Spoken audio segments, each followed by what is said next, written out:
Hi, welcome back to Future Fast. And once again, we have a very interesting guest with us today. And before I bring him into the conversation, I hope you're enjoying Future Fast. And if you have not yet subscribed to Future Fast, this is the time to do it. And please do share these conversations who you think will appreciate it and also enjoy such conversations. And with that, we'll jump right into the conversation. And today it is Jayanta Sen Gupta, and he's spent many decades in advertising, and he's also been into education for a long time, and also is an author of multiple books. He's a prolific writer, and we'll hear it from him, his journey through each of those things and more. So I hope you will enjoy it and stay with us and enjoy the ride. Jayanta, welcome to Future Fast, and thank you so much for making time to be here with us. Thank you. Thank you very much. Call you Nanju? Yes, please. Yeah, thank you, Nanju. It's a pleasure. So there will be goofs because this is the first time I'm appearing on camera in a podcast, but so you'll have to kind of ride me along. Sure. I think uh, you are made for camera, so it's perfect. So you think a Tapuri role in a Bollywood film is going to happen soon, right? uh, Or should I expect a call from one of the big stars in the Southern Indian scene? I hope so, and yeah, I hope you will get that call, and you could probably say that you will bring an entourage with you, and I'll join. Ah, absolutely, absolutely. Yeah. So, Jayanta, can you share your journey across various things? So, can you please share your journey first? Yeah, sure. I mean, it isn't actually much of a journey. It sounds like a huge thing, but I think the it's been kind of non-linear, and which is good. At a point in time when I must tell you a little bit of the background. I'm 72, right? So I grew up at a time where middle class boys and girls from middle class Bengali families, particularly in Kolkata, which is where I grew up, didn't have too many options in terms of career choices. So remember that middle class Bengalis were either were not into commerce and stuff like that. And even today, Bengalis not really risk takers. They're not entrepreneurs.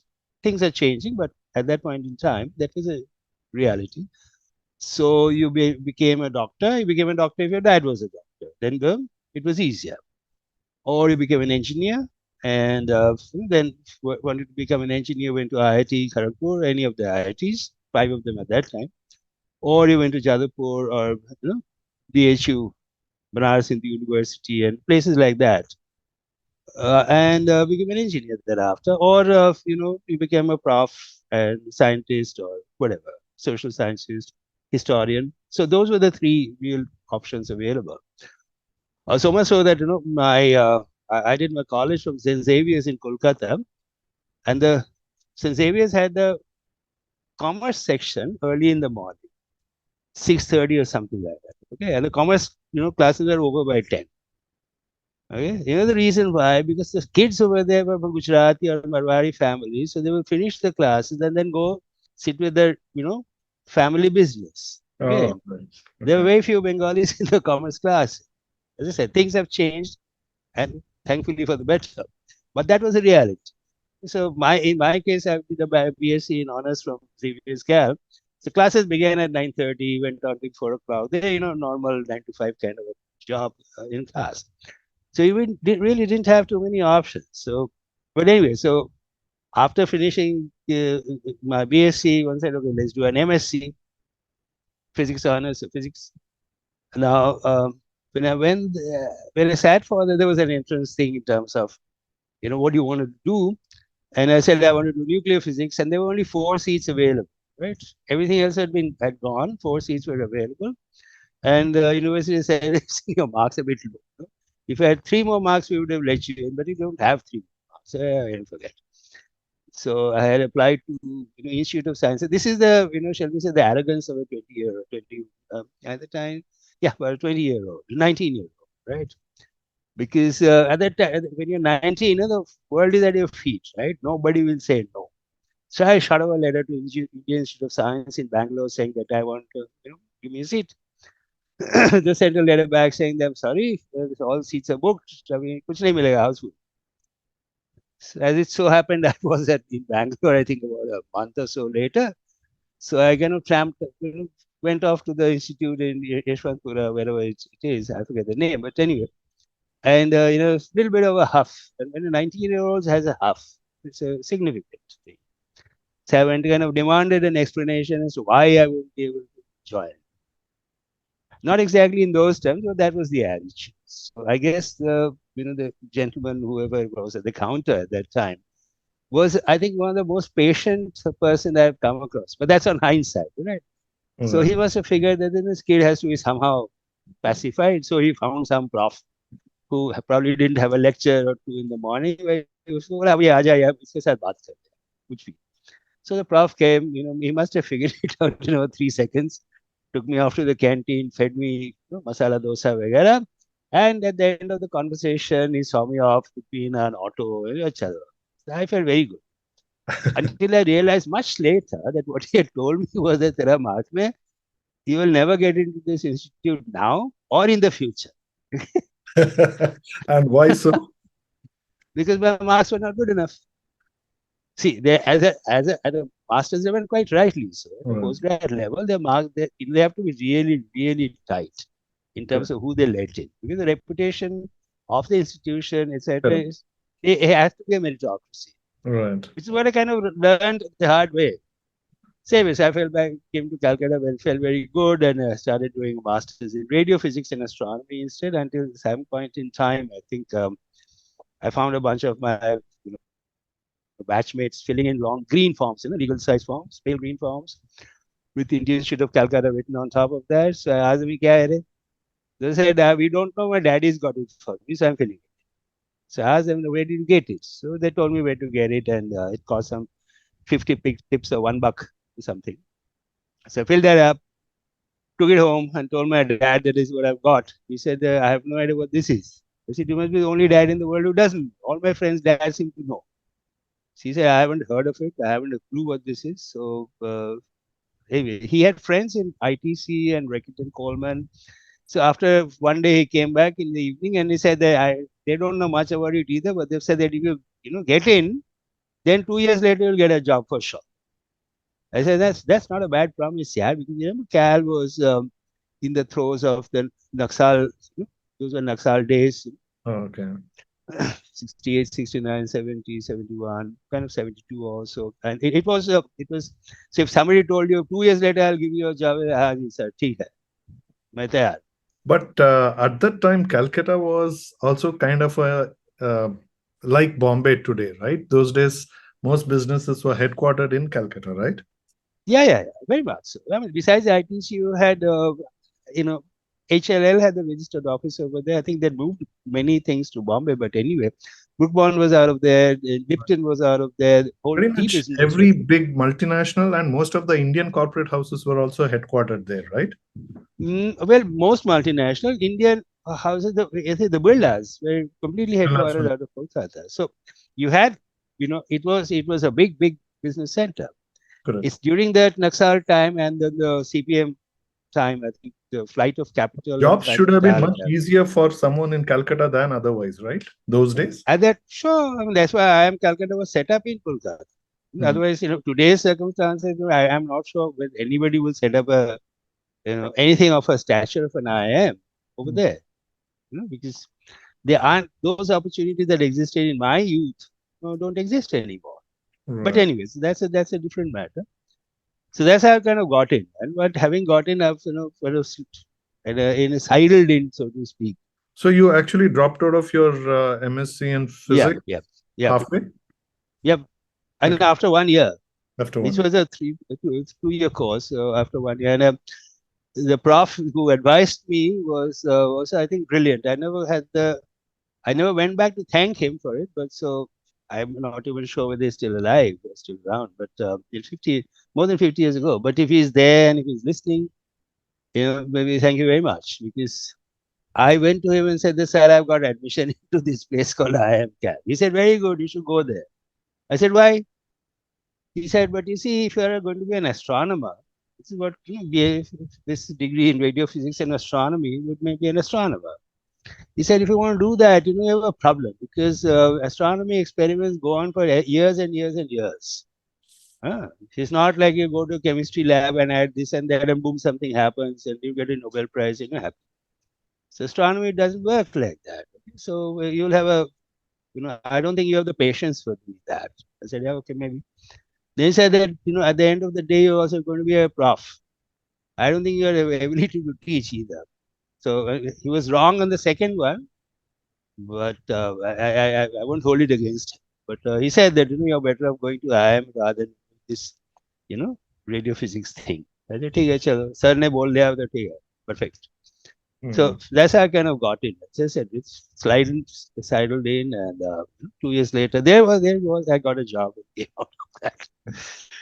And the job was in advertising, because I had specifically wanted that for just one reason. There was people of my generation will remember a gentleman whom we in advertising venerate, really venerate, Subhash Ghoshal. Subhash Ghoshal was head of JWT in India for a very long time. And Mr. Ghoshal used to take our advertising classes at IIM Cal. And that was kind of magical, because basis that I decided that, that's what I really want to do.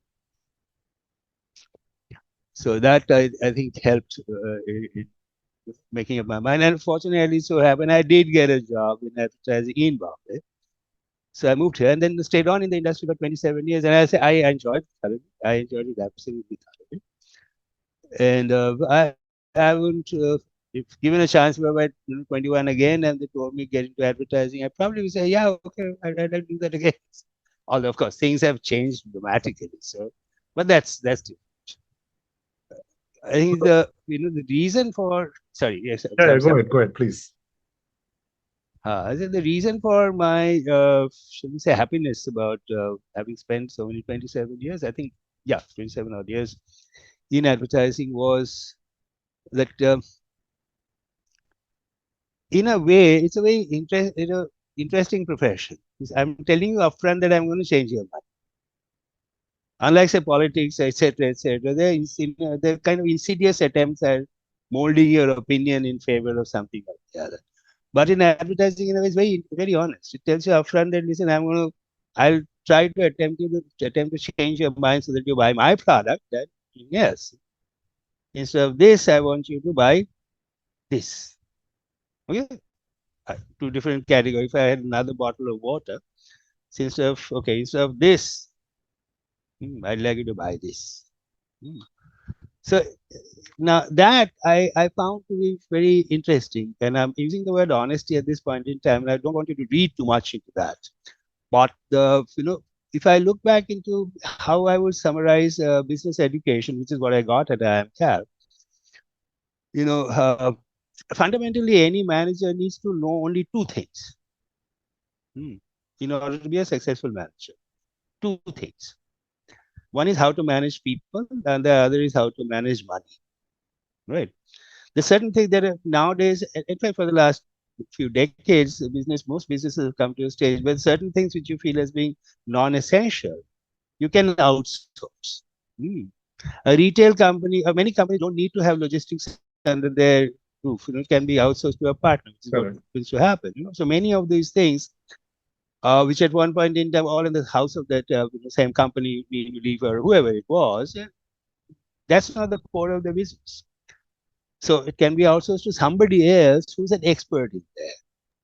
All right, but those are very niche specialists. But for the others, whichever business you are in, for instance, and suppose you want to increase visibility or people traffic through your podcasts, fundamentally you'll have to manage us people, either the speakers and not the speakers and the audience. Why will they come and why will they stay?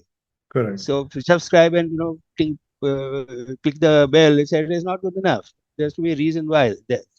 Hitting the subscribe button and the bell happens as an end result. Correct. Why people will come and stay with you is something that you have to understand basis your knowledge of the target audience you're looking at. And that's exactly the same thing as, marketing or advertising. You still use same terminology like, segmentation, targeting, positioning. So Right. how is Future Fast going to be different from anybody else in the same sector? You'll have to think it through in the same way. And that is psychology at work.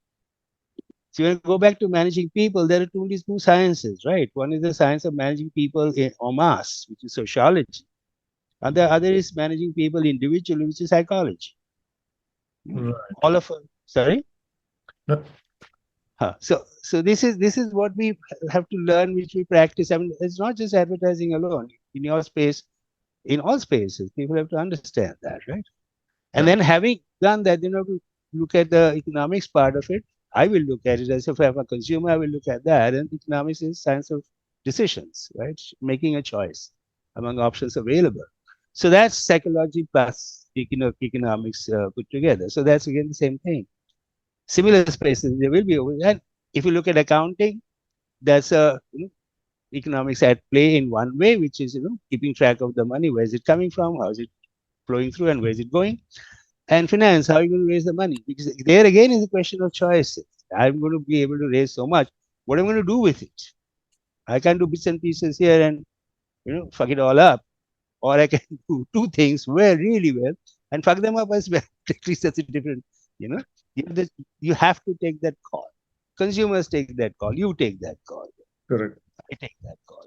So that's the fundamental thing. So therefore, this to me, advertising was really psychology and sociology at play. It had to challenge me. It challenged me to understand people. And when people, most consumers are actually your wife, your daughter, your bhabhi, your mom, your aunt, women. Right. So understanding how will they take a decision, on what basis will they take a decision. So anyway. Why did you move out of advertising? I mean, technically, perhaps at your peak? I don't know what the peak or not. That's not for me to say. There will be people said, "Oh, he moved out at the peak." The other way, people will say, "Thank God he moved out at that point." So both schools of thought will exist. That's true for everybody. So it's nothing specific. I think there were some changes that were happening, which I found were going to be difficult for me to manage, and so I moved out. And if I look at um, if you ask this question about what are the changes that have taken place, so let me kind of address it at this point in time. See, what has happened is that there's one huge big change which happened in the 90s in India. There was a smaller change which came about in the 80s, which was the advent of strategic planning, account planning. So before that, your agency structure very simple. You had account managers, and you had the creative people, and you had media, and then you had accounts and other services, right? So the account managers used to be called account servicing executives, and account supervisors, account directors, and so on and so forth. There was something that kind of was broken up into two parts. There were the relationship managers who were essentially sales. That was but really the job. And then the account planners, the strategic managers, right? This is not an Indian invention. This happened in London in the 60s through Bose Mosemy Pollitt and JWT, London office, Collett Dickinson Pierce, and some other. Bose Mosemy Pollitt, I think, were the inventors of this idea. In India, it came in at that point in time, somewhere in the late 80s. I think JWT was the first agency to adopt that practice.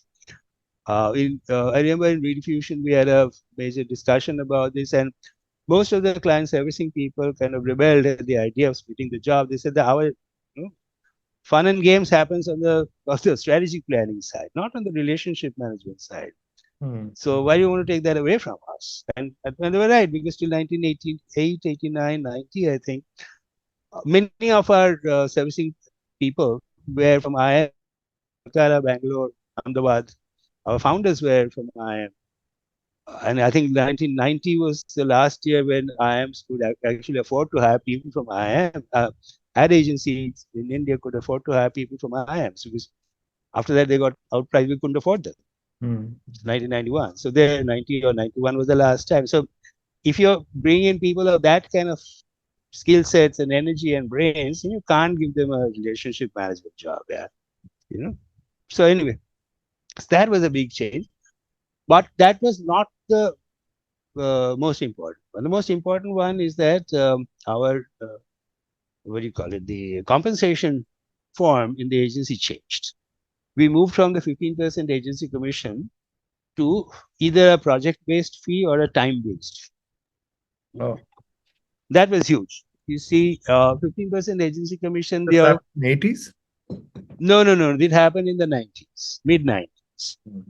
I mean, I'm saying mid 90s, so there's no exact date, 17th of December or July at Sure. 8:43. Not that, but it kind of happened during that Right. time.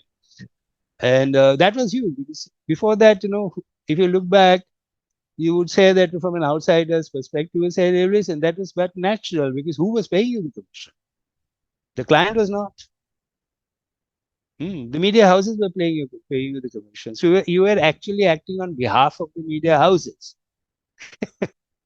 Right. And all the strategic effort was not paid for at all. Yeah, so you were collecting a commission from the media houses and other suppliers, but the media houses, of course, 95% of your budget for media expenditure. So you were actually acting on their behalf because they paid you the commission. Clients were not doing that. So you bill the client 100 and you pay the supply 85, and that's your 50% earning. Right. So this coupled with something else which happened in Europe, I think in Europe in the 80s, came to India around the same time, mid 90s, was the breakaway of the media part of the agency into media agencies, media AORs, agencies on record. So which is where the growth of that was also not it could have been it was foreseen, but people went ahead and did it. Some agencies did it because if media is going to be the largest single chunk of your budget, there's but naturally at some point in time it has to go away because the process of the skills required in managing a media budget is very different. Correct. It's entirely data driven. There is not that there is no space for creativity. That's a different matter. But it is data driven. You need people who are data friendly. People who can manipulate data, who can understand data, etc., etc. So that says were very different. So they're broken. That happened, I think, in Europe first, and then went on all over the world and came to India as well. So you suddenly found that if you're an agency and then 90% of your business is now hived off and got something else. And at the same time, your earning system itself is under question. So you had to completely re-gear yourself up to how are you going to earn your keep. So we had to move to when I think I'm the first person in India who had to negotiate or had to not negotiate and execute a compensation contract, which is time based, which is standard in say law and software and so on. But in ad agencies in '93, etc., it was unheard of. Right. Otherwise, bills were only for the media spend and the creative. So everything else is not paid for at all. Yeah. So that was the so that was a huge big change. So that shook up the agency world a lot. The good thing, in addition to that, was the fact that international global agencies were coming into India, which is good. So that I think was positive. But these two changes were quite massive.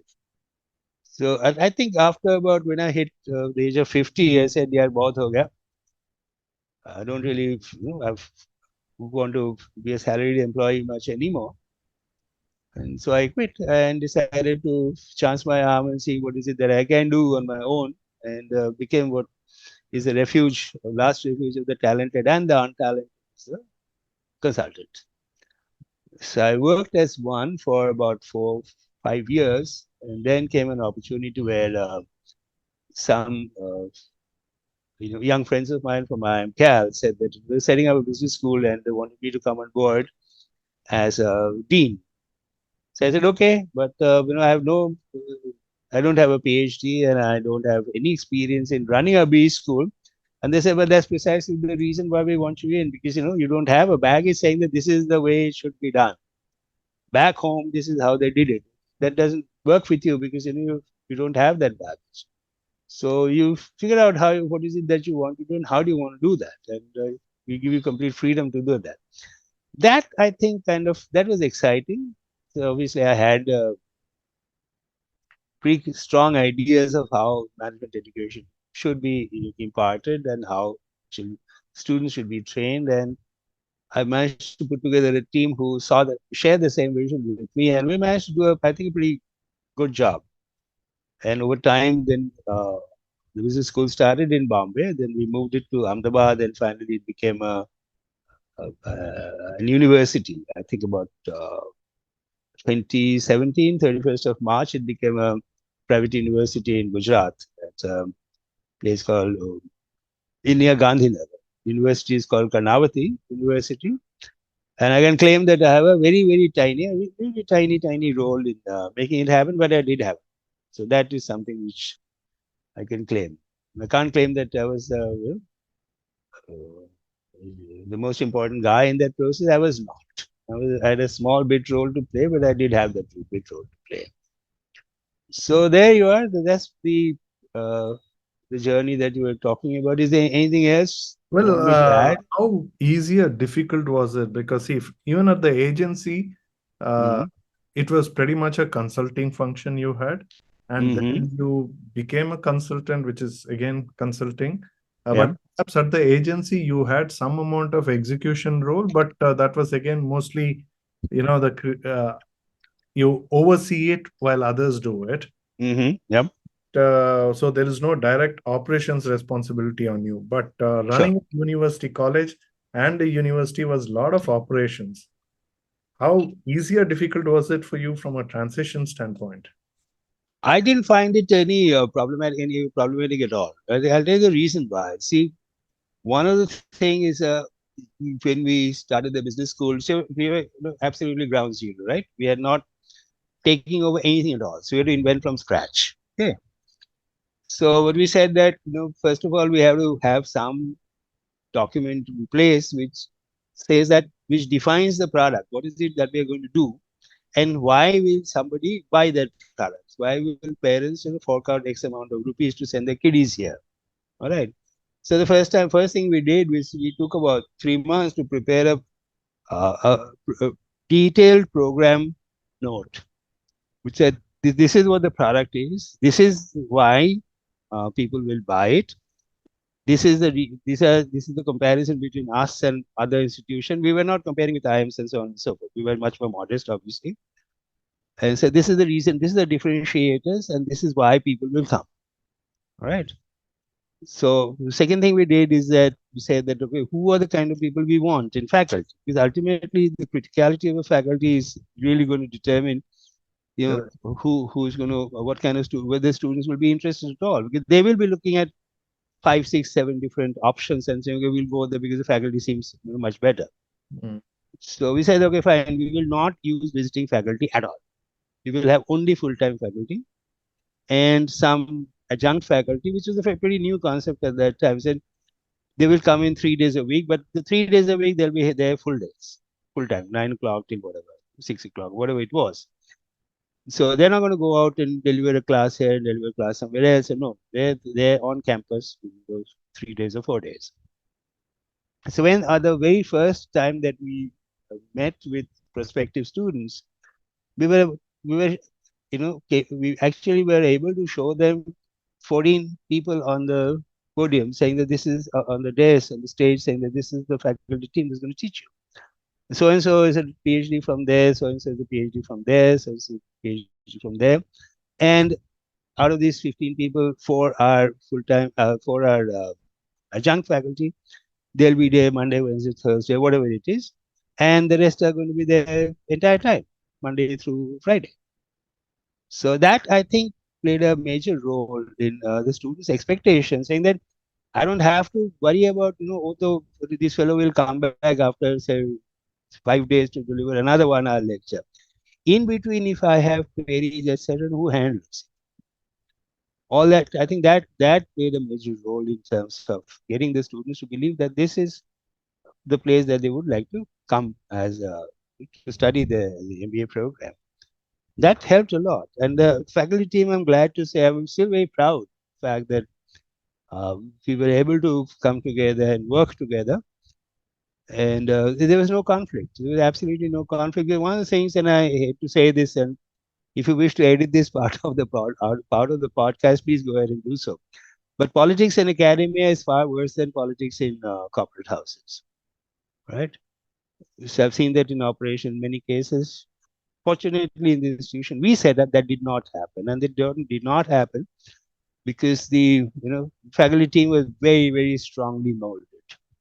We borrowed practices from many Bombay companies, which is the practice of sharing our lunch dabbas. Okay. So that everybody shared everybody else's lunch. We all had lunch in one room. Everybody opened their dabbas, and there it was. Then we had a practice of a weekly faculty conference and a weekly faculty meeting for an hour or so, and a quarterly faculty conference lasting a day and a half. So, and the weekly, all these things were completely agenda driven. It was not one of those free for all things. So what do we talk about next? So, no, it was a completely agenda driven. Agenda had to be cleared in the, approved in the before the meeting started, and you had to each agenda. I mean, each meeting had to complete at least 80% of the agenda points. Only then will they be carried over. So it was very focused in that sense, and everybody was, really, really participated in that, and saw that they have to demonstrate efficiency themselves because they can ask that from their students. So that was very good. It was really a very brotherly sisterly kind of a feeling, filial and all that. I think that paid off. So when we finally wound up in Bombay and moved it to Ahmedabad, much of that culture went with us. That helped. But how do you see this education, particularly in the higher education space, change with all these edtech companies and online and also these kind of platforms that we are on? So all these things have made. In fact, there's a startup that I'm talking to who are providing faculty from Ivy League universities in US, even for a one-on-one program with a student in India. See, it's a question of how do you use the tools to best effect. All right. Now, one of the things about I don't have an answer to one question that I have in my mind, which is that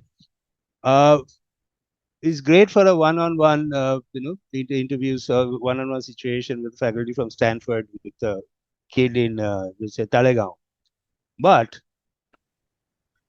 how do you ensure that the interactions between which are related with questions that have come up during discussion or the questions that have come up after the discussion? How do you get to resolve those? Remember, if you go back to your college days, and I certainly refer back to my school and college days, a significant amount of learning used to happen in the corridor conversations in the outside the faculty room and not defined by hours. So that's where a lot of learning came, a lot of clarifications also happened. How do you make sure that is taken care of? Or if the kid goes away saying that, oh, I didn't have a question, or I thought of a question later on, but there was nobody to clarify that, and that's a waste.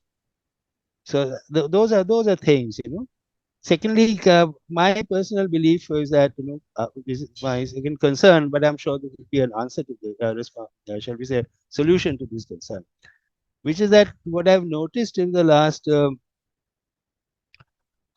the COVID time, because I was teaching online, like everybody was teaching online, all the students were online, so that went for about 3 years or something. And that was very sad because I found that the time when the kids had not learned social skills, because how do you learn that? You hang around in one place together in college, and that's where you learn all of that. But that didn't happen. I'm sure kids are intelligent enough and resilient enough to acquire those skills in some form or the other. But that's one period which was a blank, and I'm sure they had to work really hard to be able to acquire the skills in a different way. Having said which, I think the fact that these are forms of pedagogy, these tools of pedagogy are available, I think I'm sure teachers will and institutions will find ways of making it work. The advantage is that in this fashion, people who would have been teachers who would have been out of your reach are now available. I mean, some of course you have to pay the price for it, but that's not a major concern. They were out of your reach in the past, but they're now available. Number one.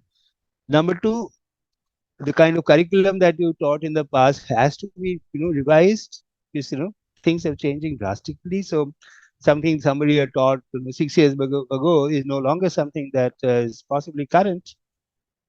And third is that as a result of which, or shall we, in order to make that happen, you have to be fully aware. The administration and the faculty leadership has to be aware of what is happening in pedagogy and subject matter content and so on and so forth across the globe, and then bring in best practices or create your own best practices over there. Yeah. So the pressure's on. That's good. Absolutely good. Right. Well, I just want to step back on the advertising context. Mm-hmm. See, did you ever imagine at that point in time that some of the world's largest companies today, right, Google and Meta, they are built primarily on ad revenue? Sure. They're technology companies, of course, but their whole survival and existence to a great extent were fueled by ad revenue. Did you ever think this could No, be? no. I didn't think of that. I never saw that coming. When it came, I was not really kind of surprised, but needless to say, I was not even shocked because I was using them, so I could understand why people will be paying them money to be in touch with me. All right. So that's fine. So I didn't have any idea of that. Took me entirely by surprise, and but there was no shock and awe in that. And I understand. Say that's how things, major revolutions have happened, right? So major revolutions have happened like this because people have looked at things in an entirely different way. I'm delivering a service which now has become, have to become part and parcel of everybody's daily life. So if I ask a question, I want an answer. So who do I ask a question? If Google says that they should ask me the question, I'll give you the answers, and they have continuously over 25 years. I think they celebrated the 25th anniversary recently, right? If I'm not mistaken. So during that time, I mean, if they've been constantly providing you with the answers, sometimes they give you the answer even before you finish the question. So which is good because I wanted somebody who can give me answers to those questions. It could be completely outlandish, but there is an answer. That's the necessity every human being has to find an answer to something or the other that's been bothering him or her, even out of plain simple curiosity. If they're doing that, they're providing a fantastic service. And for that service, if there are marketeers who say that, listen, I want to get in touch with this Sengupta fellow, because I can, probably persuade him to buy hair oil to make his hair grow. So be it. So that's normal. I see them as being is in a different way. I see them as being media companies. All right. You look to if I take that analogy into another space. For example, you went to you read Times of India to find something. What happened yesterday? So I want to know how did India beat the Indian women beat up the English women in cricket. So who scored how much? So that gave you the answer. Google does the same thing. Yeah. And sometimes I didn't want to know what happened with Mohammed, etc., etc. But they told me anyway. Right. So I go to a cinema. I used to go to a movie to watch. Go to a movie house to watch a movie, or to switch on the TV to watch entertainment. So that's pretty traditional. So I know that historically we've always got at audiences through such media. So the OTT etc. is doing that for me in any case. But they are doing things with a with one big change, and that's one of the biggest changes I've seen in that whole marketing communication space, which is data Right. and the precision by which I can talk to somebody. See, remember in the past, what did we have? We had things like the IRS, the Indian Leadership Survey, the National Leadership Survey, and TAM, and so on and so forth. Television audience measurement and so on, which is good, which is fun. I mean, which was very important, but it was inexact. We could argue that for many products and many businesses, an exact definition or the exact, shall we say, there are 143, 437,000, 437,321 individuals in my target audience. You didn't need to know, right? It was not important. As long as I got my 143 million, I'm fine. Plus minus, give and take here and there. But Correct. nowadays, you can be very specific. I want people like, people with names, both of who first name and last name end with vowels. He's a So I think way marketing ahead. has also gone to 70+% to online, right? Of So course, the of course, traditional of course. market is media spend has shrunk significantly. There's a peculiar thing that I don't think there's some data to suggest that it has not really shrunk to that extent, because at least in India, because there is a you can find data about the Indian Leadership Survey till I think 1919 or 2019 or 2020 first quarter or something.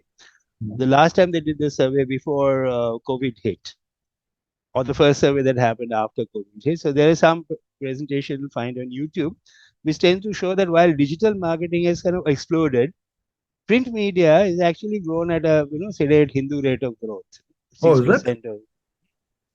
So it's a bit of a myth. growth as in the Yeah, speed, you mean? yeah, Ad yeah, spend print on media. print media? So I thought at that subscription way, itself has come down, right? but at that on that base that they already have, 5 to 6%. Hey man, there's a Hindu rate of growth is not too bad, yeah. Yeah, not bad, but I'm under the impression that subscription is dropping every day, right? No, no, no, no. I don't think so. As I'm saying that I'm. It's not that I'm privy to it. You can find it on YouTube. There were interviews with when the I think 2019 Indian Leadership Survey Q2 or Q3 results were made public. I think the then head of the chairperson of IRS. I think his name was Ashish Bhasin, if I'm not mistaken. It was on CNBC TV, if I'm not mistaken. Again, it was an interview with a lady from the CNBC, and the new data was presented very briefly. Obviously, it's not going to be a detailed presentation, not to a media person, but it was presented and it was shown that it has grown. It has not shrunk. What has happened in the last 3 years? I do not know, because I think the IRS has been reinvented and so on. I've But it not was checked not that. lately, but what I Uh, remember checking was that the English media on print mm. subscription is falling significantly and continuously, while Indian languages media subscriptions are increasing. Yeah, So, which is fair enough. Which is fair enough. And there's a very interesting video also on uh, YouTube actually. Oh, but this is again CNBC. I think there's a gentleman called Ananth Rangaswamy who's the anchor. And there was a gentleman's name I do not remember, but he's really like uh, somebody whose job is to ask difficult questions. So uh, provocateur. His name I forgot, but I think title was chief provocateur or something like that. Right. His job is to ask difficult, not easy to answer question. Terrific. So there he had actually used data from you know Bark. Bark, right? yes. Broadcast audience research company. So they are TRP data. They don't call it TRP, but I'm just using that data to actually say that how irrelevant from a the audience's point of view, how irrelevant English media has become. Well, Now, that he did is not use also that true term. because less than 5% can actually communicate well in English in India was a revelation for me when I learned. Sure, sure. No, see, but it in a way it is a revelation because it would be a revelation to a lot of us where we primarily speak in English and we have a highly inflated view of our own importance. Now, True. I'll give you an example, which is nothing to do with marketing or advertising. People have lots of people, and I'm sure questions have been asked. Private conversations have also happened. Why is that Prime Minister Modi does not engage with the media? Hmm. Maybe Mr. Modi does engage with media, but not with English media because they figured out the English media, English speakers, by and large, do not participate in the political process. So why waste time? Right. They're not really relevant, Right. They're not really relevant, in the process of, So this is this is something I think in the last general election 2014, so 2019, I think. I'm not sure about these what I'm about to say, but I think there was a reporter called Tavleen Singh who had made this confession that that we English media etc. We think no end of ourselves, but we don't count that. Very relevant. Well, I think it is fact, but ironically, uh, the politicians. I live in Bangalore, which is in Karnataka, and I've also interacted with some education ministers in other states because of my work. I've had an opportunity to interact, and most of these people, even in the heart of Hindi belt, right, in North, these people talk about having their citizens to be able to speak English better. So they want to double down and they spend big money on trying to get them to speak in English. Absolutely. So And why? I'll give you an answer. This is something, this we had seen this in 2008 or 2009. I'm not too sure. We had started a business school in Bombay at that time, 2008, roughly. Maybe 2009, but I think 2008. And one of our, I think 7 of our or 8 of our students did their summer internship with the Municipal Corporation of Thane. Okay. The reason being that a couple of them had options of working with professors at IIM Calcutta. And they said no, because the Thane project is far more exciting. Okay, so they were working, one of the ladies who had an option of working with the prof in IIM Cal chose a project in Thane because she was working on waste management. Yeah. What to do with waste, collection of waste and managing waste from slum areas where sanitation is poor and so on and so forth. She found that to be far more exciting and far more challenging. Not to mention that she found that to be something which is of immediate benefit to society. Okay, that was one. Another lady was given that I was looking at a specific problem. Why are slum dwellers? I'm just using that term, slum dwellers, and we have catch all.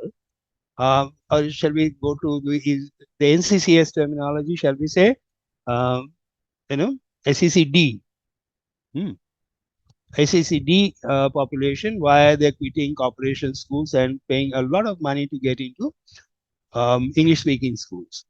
I had spoken about this to, at that time, he was the director of the chairman of the board of governors at IIM Calcutta, a gentleman called Ajit Balakrishnan.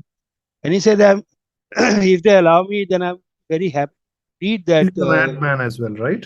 Yeah, he was my boss for a long time. So Ajit said, if Thane Municipal Corporation allows it, I would like to read that report because this is a problem we've been finding. And the simple reason was competitive advantage.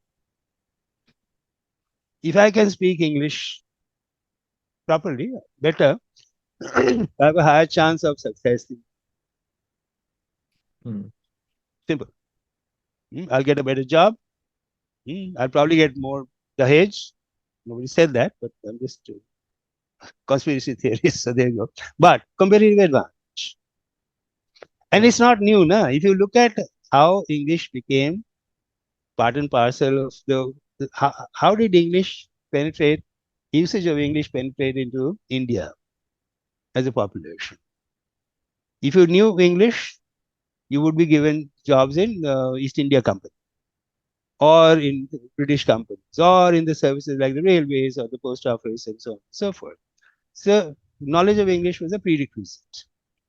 I'm told that there's a huge community of people around Bombay called East Indians who had converted, right? Who had converted from the local Hinduism to Catholicism. But they pride themselves that they're different from Goans and they're different from Bangalore Catholics and so on. East Indian, apparently the name came into being. So how did they call themselves East Indians? Because Are they you got jobs in. are they called East Indian or Anglo Indians? No, East Indians. Anglo Indian is a not a Mumbai phenomenon. Yeah, I'm it's sure they were there. yeah, It's everywhere. more Kolkata, etc. Anyway, that's a different thing. But East Indians, because when they learned English, many of them got jobs with the East India Company.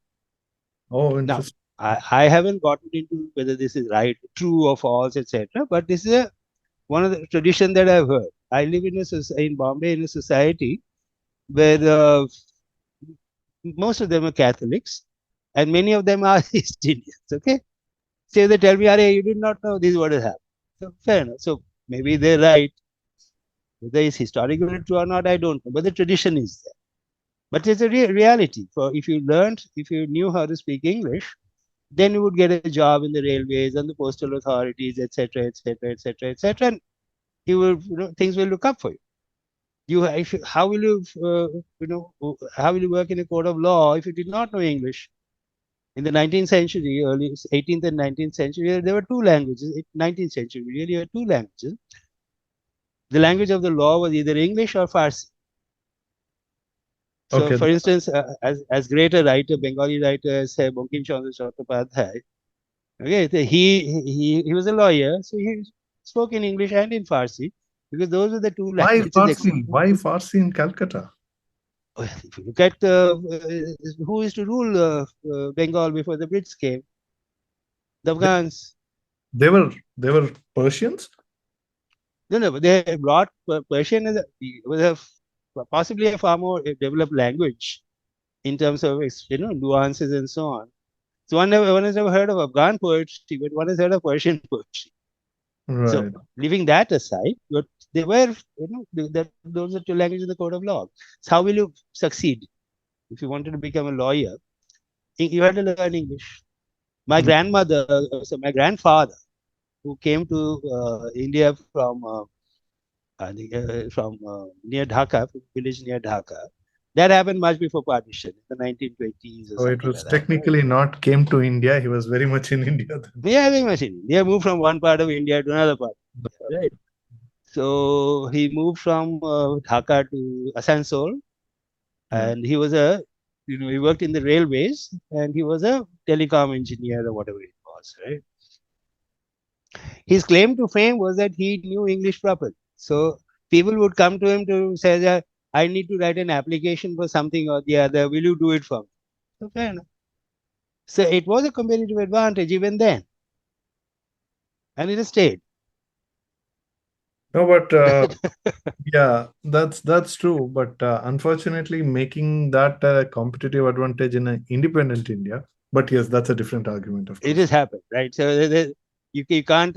I remember a case in point where the reverse had been tried and it had bombed. I think there was a period of time when in West Bengal, you have to check this out. Okay, I know broadly what happened. Exact details escape my memory. I don't really have the time to sit down and research it now. Mm. But there was a period, or if since I mentioned research it now, let me just quickly give me 2 minutes. Let me just check on the other screen Sure. about. Okay, there's this fair bit of research stuff which has appeared. I'm not reading the economic or the New York Times and the JSTOR stuff. Just reading you something from India Today. This is Dateline. Where the hell is it?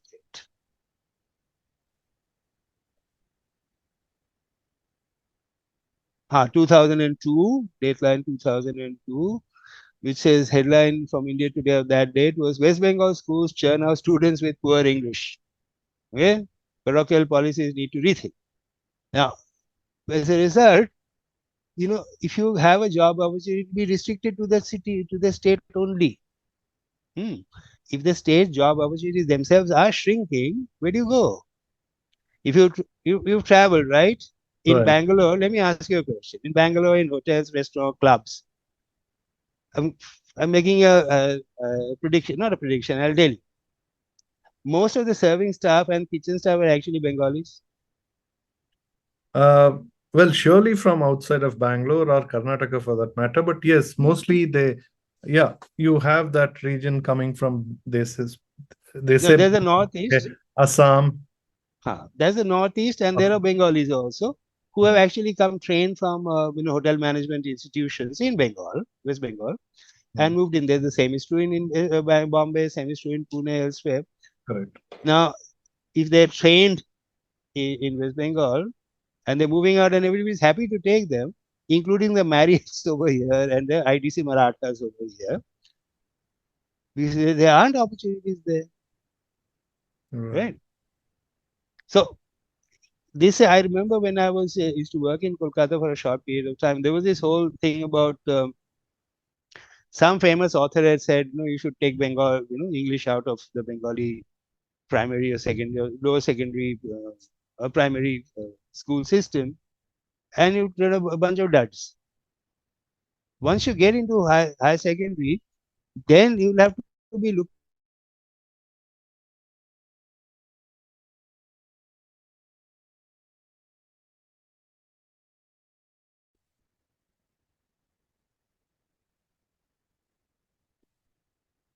So, but I don't think it really works. From a student's perspective or a student's parents' perspective, what is going to happen to my son and daughter? Correct. Just curious, how long did you work outside of Calcutta? Actually, I worked in Calcutta, I think a total of maybe 6 years. Rest of the time I worked in Bombay. So I moved to Bombay in 1973, May. So that's 50 and a half years, roughly.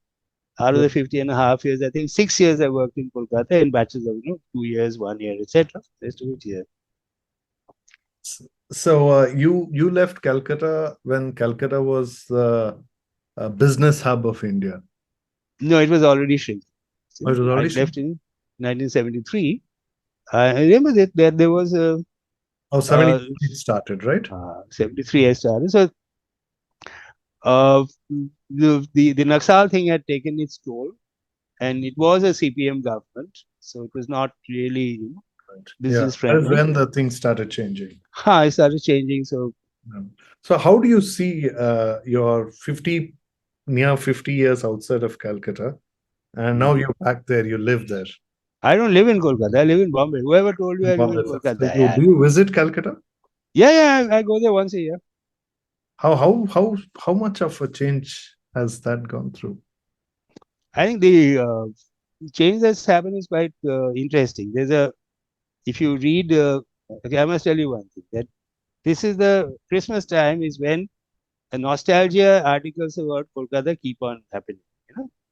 Everybody who's ever been in Calcutta and can pen a word or two will write about how fantastic Kolkata as a city is. Used to be. So you'll find there's an article somebody sent to me a couple of days back from Calcutta to Kolkata. So the transition is bound to happen.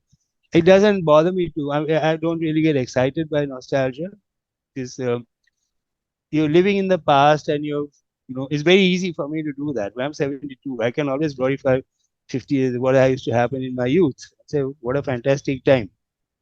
And your children or my children will say, what a fantastic time they're having now. They're the 20s. So that to me is kind of meaningless. But I think the couple of things that I have seen is that I noticed 3 things. Okay, one is the youth, the middle class youth who are employed by corporate houses. I think they're by and large missing from that city. We have an apartment in a very, very well-known society in Kolkata. So between the ages of between 25, 30 to 55, that's completely missing. Oh, Yeah, it's a geriatric, it's a society of geriatrics. And we are not alone. There are many, many such societies. I'm talking about Bengali in particular. Many, many such societies that the entire age group is gone. They don't live in the state anymore. Many of them don't live in the country anymore.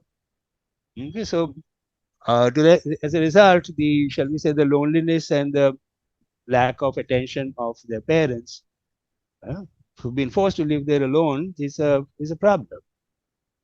So that's one of the changes that I've noticed, and which is sad because when you're 75 or 80, you don't really want to live alone, and even if you don't see your children, you definitely want to spend time with the grandchildren. right. And they'll probably come there once a year for a few days, or maybe not even every year. After a point in time, that will stop also. So that's one big change. Second big change is that see, Calcutta, the Bengalis never really had money. Marwaris had the money, and the Marwaris over time has become, uh, been there for a number of generations, right? And they quite rightly, in my view, claim that they're Bengalis. Fair enough. Yeah, That's multiple definitely. generations there, so it's only fair. 4-5 generations. They speak Bengali better than I do. They read Bengali literature. They sing Bengali songs. They know that well. And I'm a Bengali. I used to show somewhere in the back of my khandan, somebody came from Junjunu. Okay, I may go to Junjunu once a year to Acha, ye haveli mera tha, Dadaji ka tha. And that's about all the connection that I have. So I'm quite So it's fine and actually happy to like be you there. go once a year, they actually go once a year. So Wait. they have So a better claim than you. yeah, better claim than me. Now the other thing is that I think there is a group of people who have been able to, shall we say, shown the resilience to adopt, to not to adopt, sorry, to adapt. Because even with the 30 to 55-year-old that group, that's not a huge percentage of the population. There's a very visible percentage. Right, right. But people who live in the outskirts of the city, for example, they will have to be provided jobs, or they will find their jobs anyway. So a significant portion are the people that I mentioned in all over this country. They've gone as service staff in hotels and clubs, restaurants, and things like that. Many of them moved into retail, service staff, etc. Absolutely find their own way. Those who have remained have shown resilience in some interesting ways, right? If you go to Kolkata, particularly, you go to South Kolkata, this is the part I'm really familiar with, you'll find that there are n number of small eating places that have opened up, right? Serving a pretty interesting cuisines. There's a restaurant called, used to be, maybe they're still there, it's called Tintin. Right? Because the owner's son is based out of Belgium, and both of them are huge Tintin fans. So the entire restaurant is not a huge room, not a huge one. They got two separate rooms and one connecting door. So one room is the Captain Haddock room, the other one is the Tintin room, and the entire decor is Tintin, right? And the cuisine is also designed around that same theme. So similarly, there are many, many, many small such eateries have come over. So the leisure time, the ability to spend time having a good time in the leisure evenings, etc., I think has completely taken off. And Cal has always been kind of famous for his food, and this is a rebirth. The rebirth actually is not the wrong word, but it's the same kind of skills and the same kind of creativity being shown in a different kind of a scale. And many of those places actually encourage you to bring in your guitar and sing. It doesn't matter. Amateur nights, yeah. Everybody's an amateur. I know people who in the 80s who learned how to play the tenor saxophone were about 10 years ago, and they regularly play concerts in those kind of venues. Just curious, what do they play or sing? Do they play or sing Bengali or Hindi? No, English? he plays the tenor sax. You can't play the tenor sax in Bengali or Hindi. He plays the tenor sax in the style of a John Coltrane or a Coleman Hawkins. Okay. He's playing jazz. Who are these people? Are they Are they native Bengalis or are they immigrant They're, Bengalis? they're native Bengalis who lived abroad, who come down. Sometimes they come and stay, come back. Sometimes they come on a visit. Many of them are young people, like in their 20s or 30s. They're big, they sing Bengali songs as well. But many of them also sing jazz in a very small way, but that's what they like. Diana Washington is somebody that they revere. I'm giving you an example. Ella Fitzgerald is, of course, she's one of the gods. So Mm. I think that I found very fascinating because it's not all doom and gloom. So you're pretty much a Mumbaikar than a Bengali now because Yeah, very much so. you spend more life here. So how do you see the transition of a Bombay to Mumbai versus Calcutta to Kolkata?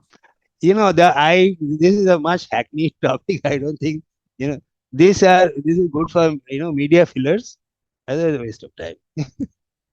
Bombay to Mumbai, what is that?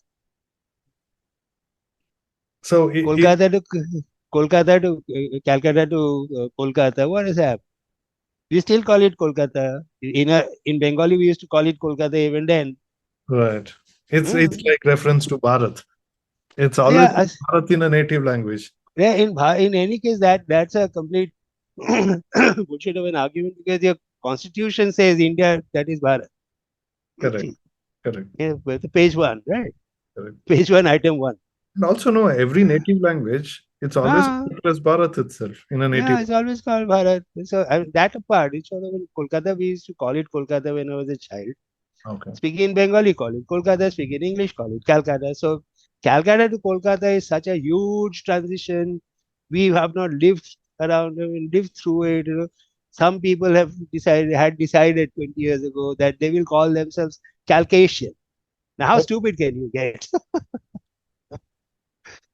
I mean, how stupid can you get? Seriously, frankly, much of it is nice for the statesman telegraph fillers, types of India fillers. Right. Well, lastly, we will talk more about your books in Uh-huh. the second part of the podcast, but I just want to get in this part, how did your writing come into being? How did you become an entrepreneur? I mean, author to start. Oh, okay. So that let me just show you the first book, and it came about because of one thing, which is that. So this is my first book, right? Can you Right. read it? Yes. Wrap around, etc. Yeah. Yeah. This is my very first book. I was invited by IIM Cal to MDP for working professionals on strategic brand management. So I did that for 3 or 4 or 5 years, something like that. And in the process of developing the material, vagera, there's one section which I created because for which I had no reference, right? So I called it the brand experience. At that time, there were no textbook which I found which included this thing of brand experience, and there was no definition. I thought of that and said, okay, so somebody who had a very old friend of mine who's no more, he said, why don't you turn that into a book? So that set of notes and the lecture stuff and the illustrations that I had put together, that's how this book came to be. So I turned that into a book, and that was 2009, I think. I'll tell you. Oh, sorry, it's even earlier than that. I think it's 2006 or thereabouts. 2006. So I was teaching at IIM from then to maybe 2001, 2, 3, 4, something like that. So that's how that came about. And then that having happened, so then I can't say the bug beat me, and then I had to sit down and write. And now nothing happened like that. It's not that. Then what was, how did you become a author of multiple books? Because this is very straightforward story. You had notes. Is that Yeah. the second book was this. Okay. Can you read this? It was Shining, right? Fine. I've got all this stuff on a PowerPoint or something. I'll send that across to you and you see what you want. If at all. So this book, The Mountain of the Moon, is a translation of a book by Vibhutibhushan Bandyopadhyay. Now, Vibhutibhushan, as you would know, is the author of the Apu trilogy. Right. He also wrote another book, which a book called Aranyak, which again Ray converted, made a film out of that. So he's one of the absolutely. Writers. If he had written in English, he would have won a Nobel Prize. So that's my belief. But anyway, sure. See, he had written a book called Chander Pahad. And Chander Pahad is in Bengali means Mountain of the Moon. And I had been given that as a present when I was 5 years old. And that book is still with me, right? The book was, the cover of the book was in green and black, and the illustrations were woodcuts done by Satyajit Ray. Wow. And it still is in print in the same edition. Okay. Oh. It's the same paperback, same blue and green and black cover, and same woodcuts which Ray had done for the original edition is still there. Okay. So, and that's a fascinating story. And the story is simply, it's about as difficult to comprehend how the author wrote about this, because it's about a young Bengali boy who loved to read about adventure stories. When everything was based out of Africa, so and so would go there and meet with the natives, and then come back with a hoard of diamonds. He would be attacked by lions and so on and so forth. So he used to read all this stuff. He used to get very excited. But good Bengali boys don't go to Africa, right? So finally, he did manage to go to Africa. He got a job with the Uganda Railways. Uganda Railways, you can research. It's been lots of it has been written about. You find it on YouTube, on Wikipedia, and so on. He got a job in the Uganda Railways, and during his time over there, he had 2 lions used to really were causing lots of depredations among the workers. These lions are also not mythical. Huh? If you read a book by J.W. Patterson called The Lions of the Man-Eaters of Tsavo. Okay. It's 2 lions. Okay. 2 lions who were causing depredations on the same railways. And the lions exist. If you go to the Field Museum in Chicago, the bodies of the lions, after refitting, whatever taxidermists do, those bodies were donated by Patterson to the Field Museum in Chicago. So they're there. You can actually search for them and find the picture of them in Chicago. So that's all real. It just so happened that this guy, unreal, young Bengali boy, was placed over there. And, the writer, Vibhutibhushan, had then created a adventure story around that. Okay, and he then, after all this, the boy became a station master in one of the small railways. Then one fine day, he met a Portuguese, prospector. He quit his job and went out with him, and then finally went through many trials and tribulations, etc. And finally, he was found wandering about in the Kalahari Desert, and a local businessman who was an Indian origin looked after him, became better, and his book ends by him, getting into a ship from Basra, not Basra, somewhere in Madagascar, somewhere in the Madagascar region, and coming into India. And the first thing he sees about India is the Rajabai Clock Tower of Bombay. Okay, so that's where the book ends. Okay, I found it fascinating because at age of 5 you read this, and I used to read it off and on, and just I don't think anything like this has been written in Bengali at all. Is there a movie made on this? They made one of the most horrible films that you could imagine on this in Bengali. But anyway, I will not talk about the movie, but it was pathetic. But anyway, be that as it may. So then I said, okay, let me try this. Let me try write this Sounds translation. Like Life of Pi, different versions. So. Yeah. it's far more exciting because you see, one thing about Vibhuti Bhushan is that he's an incredible writer. His ability to make things come alive in front of your eyes is fascinating. You see, Vibhuti Bhushan had never stepped out of his range was Kolkata to Ghatshila. That's it. He had never traveled beyond Kolkata in one direction, beyond Ghatshila in the other direction. How the hell did he manage to recreate Africa? He did. He has references to plants and trees and rivers, etc.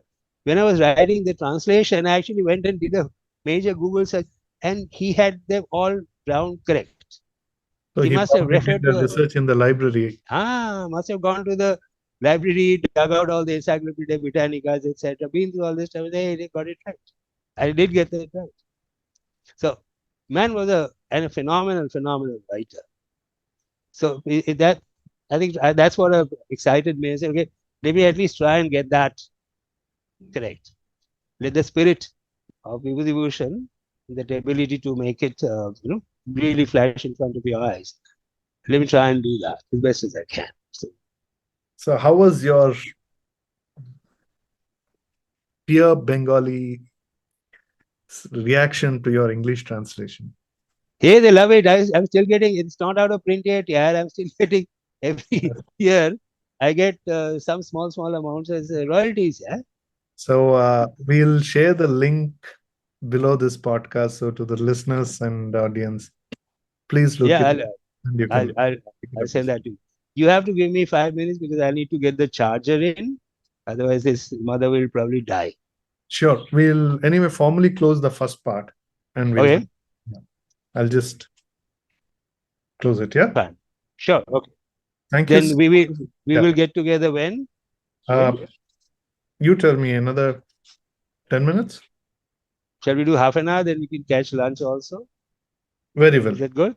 Done. 2 o'clock. Oh, 2 o'clock. Yeah. Thanks. Then I'll bring the charge. Closure and then. Sure. Well, thank you so much. And I hope you enjoyed it as much as I did with this conversation. And all the links are right below this podcast. Please feel free to look up the links and also look up the books. And do come back for the other part of the conversation where we're going to dive deeper into the conversation about each of the books authored by Jayanta. And till then, enjoy the ride and please don't forget to share it with those who you think will appreciate it. And also, if you're not yet subscribed to FutureFast, do it right now. Thank you so much. Jayanta, thank you once again. Thank you. Thank you, Nandu. We shall see you soon. Yeah. Thank you. All right. Bye.